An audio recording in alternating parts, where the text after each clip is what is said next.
I'm sharing with you a series of lessons that I'm calling Climate Changers. Climate Changers, how to lead your church, your organization through successful change. This particular lesson, I'm going to entitle it, How to Test the Wind. How to test the wind. Here are things that you can do as a leader to be able to determine where you are in your organization, what you need to do next, how you're going to be able to successfully bring about change. The first thing that I want to talk about is what I will call watch the barometer. Watch the barometer. Think of yourself like a weatherman, and you're looking at all the different instruments in predicting the weather changes. One of those is the barometer. Here's three things about watching the barometers. Point number one, are we moving too quickly? Now, that's a problem that I've had in my own personal life, and I think most leaders with a type A personality, this is a problem we have. We tend to run ahead of people. Are we moving too quickly? Slow down. Pace yourself. Stop thinking yourself as the race car driver. Or I remember I was involved with helping in a hurricane relief, and one of the men said to me, stop thinking of yourself like a speedboat, start thinking of yourself like a tugboat. Well, that is good counsel. Are we moving too quickly?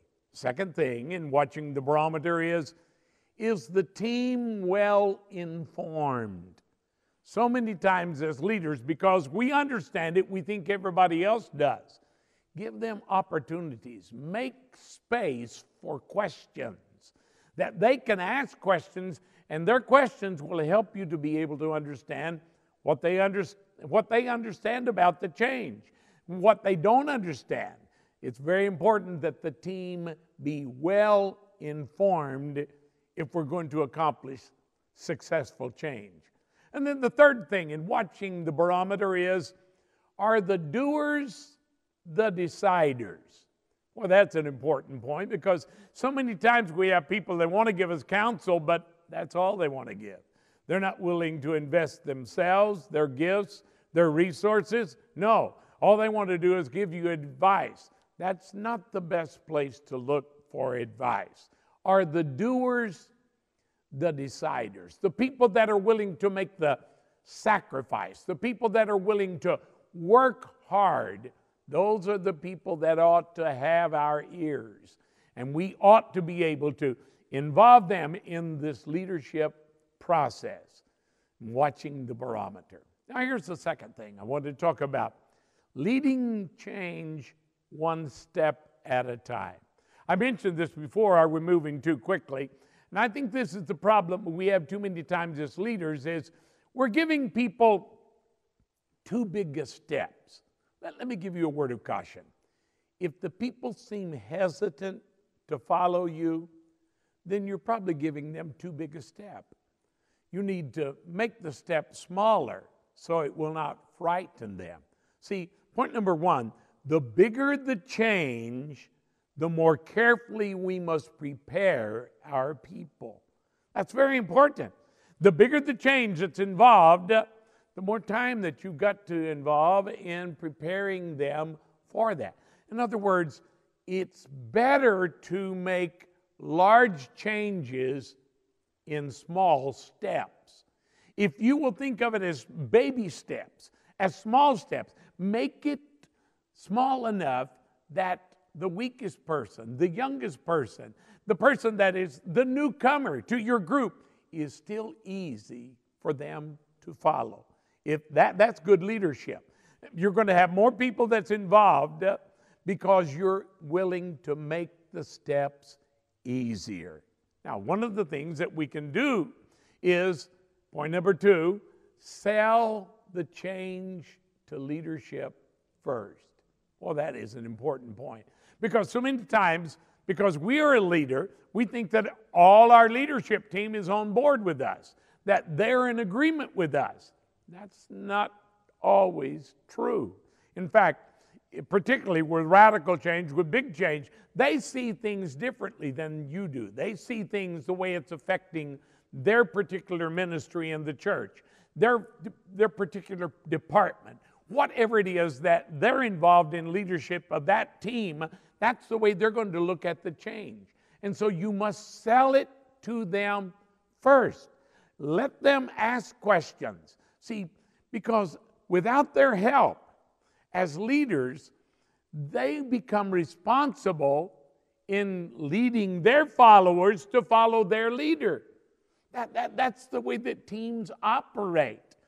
If leaders are convinced this is a good change, then they're willing to sell it to the people that are listening to them, the people that are a part of their department, the people that are a part of their team of ministry.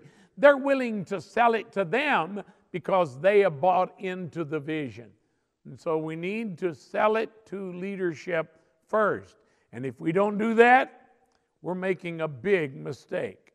See, to think of change, plan change in an organization. We're deliberately going to make a change. We're deliberately going to do something differently, go in a different direction, attempt something we've never done before. Planned change will not take place until there is a large degree of discontent with the way things are now. I use the picture of somebody standing in mud. When you realize you're stuck in the mud, then you want to get out of that. You want to wash your feet. You don't want to stay at that place. And so that is one of the things that we must do. We must show them, yes, this is good, but here's something that is better. And as someone has well said, good becomes the enemy of the best. And so you've got to inform them, give them the opportunity to see how this is going to benefit their life. And then the third thing is, whenever possible, make changes by addition and not subtraction. Now, it is true that because there is changes happening, some things will be discontinued. Some things will be allowed to die in the organization. We will stop doing those things in the future. But right now, if you possibly can, make your changes by addition. And we start doing something new. Gradually, the emphasis shifts to what the new thing is, the new vision, and you allow the old to become the past. But this is wise leadership. Make your changes by addition and not subtraction. Now let me talk about three different kinds of climate changers. We're talking about three different styles of leadership that's going to be successful with change. The first one is a highly respected and deeply loved leader.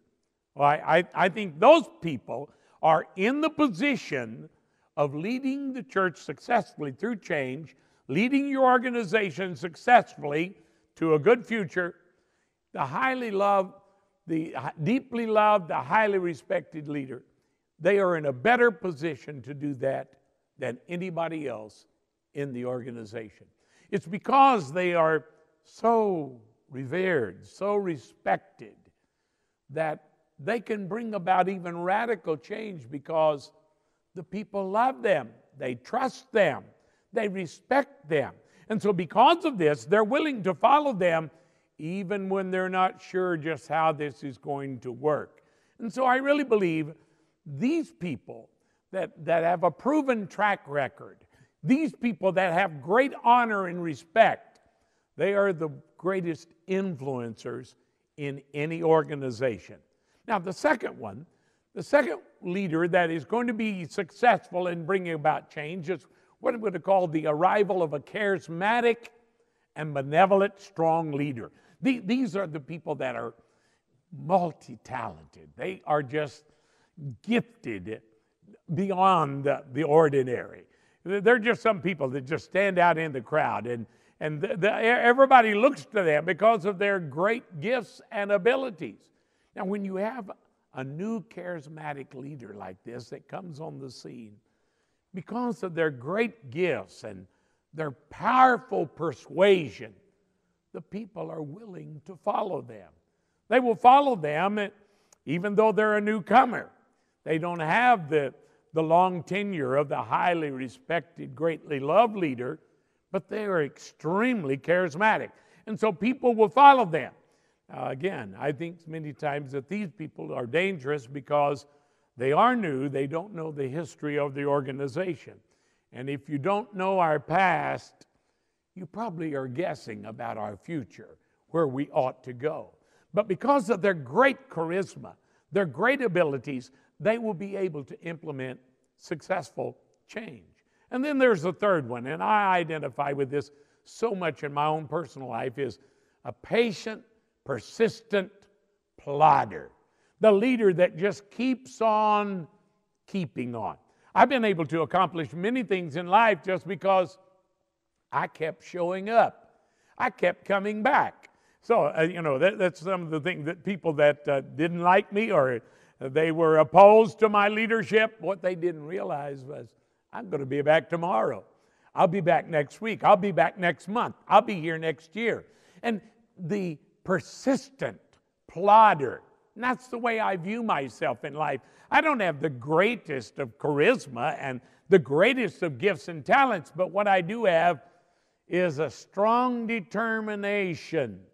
And so I'm willing to patiently change things by changing the team players, little by little. Now, in reality, I think many times these kind of climate changers are the best. They work more slowly than the others do, but usually slow change is the best change. Slow change is usually the change that is here to stay. It's not going anywhere quickly, that's for sure. And so, just because you're not the great charismatic leader, don't despair. Just good godly character that persistently you keep on keeping on. You will be able to accomplish more than people ever dreamed that you would. See, there's a danger in moving too quickly.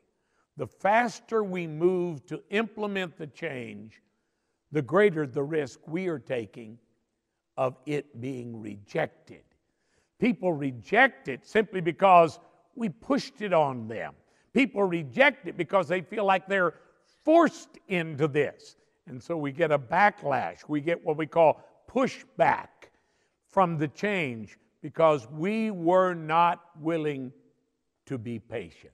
And that brings me to the next thing I want to talk about. Let me talk about the time factor. The time factor. For a leader, you must always factor in time. Point number one, people tend to be more receptive to new ideas when they're no longer new. In other words, it's going to take a little while for them to adjust to this.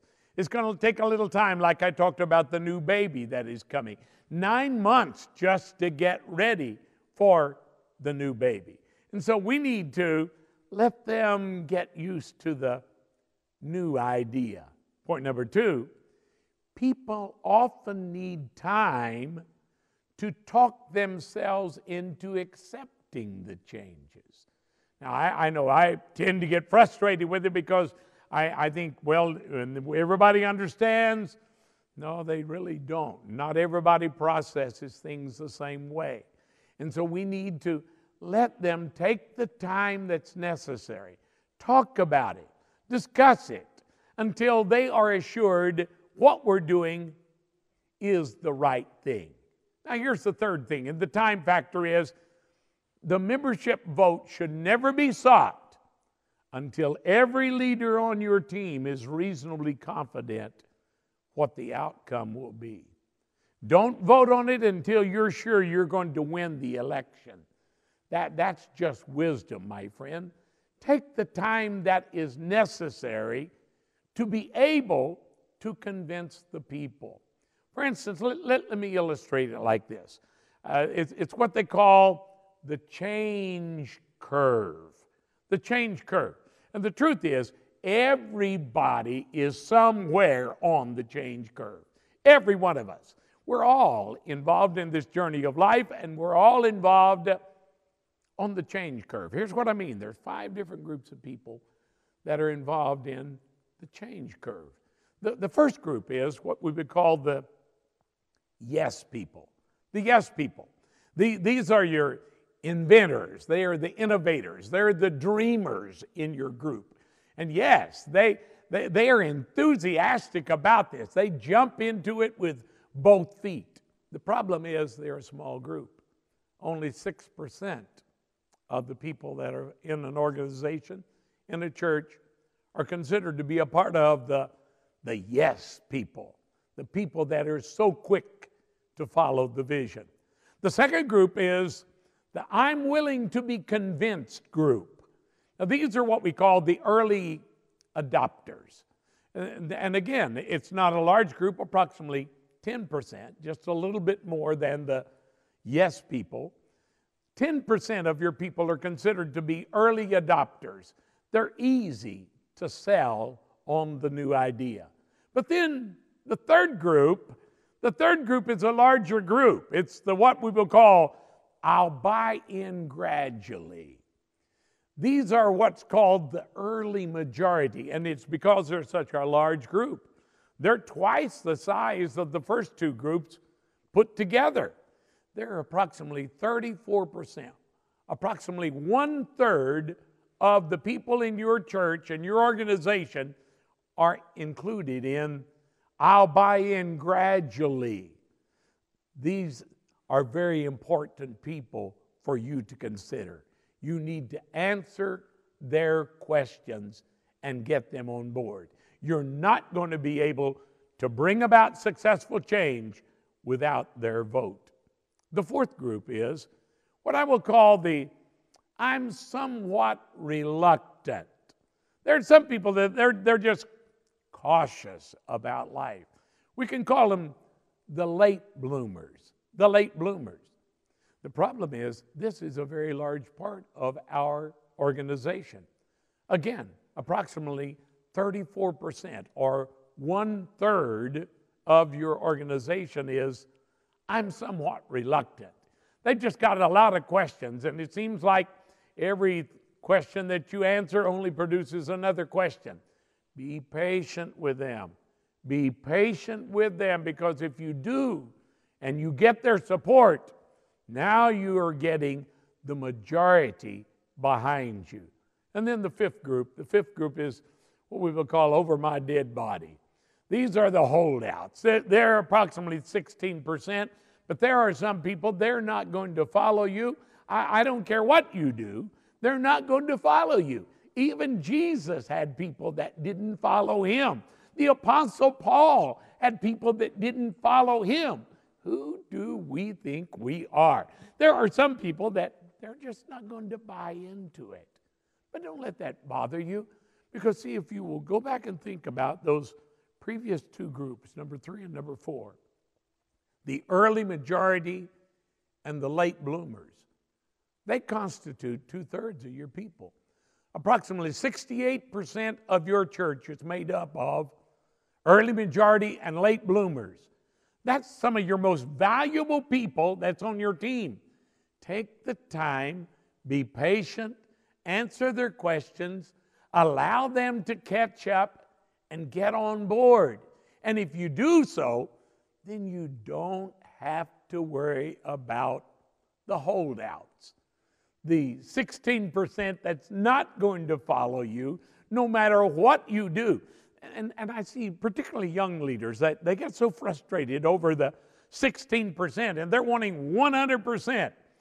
Even Jesus didn't get that, 100%. So be patient and allow these early adapters and adopters and these late bloomers, allow them the time to capture the vision.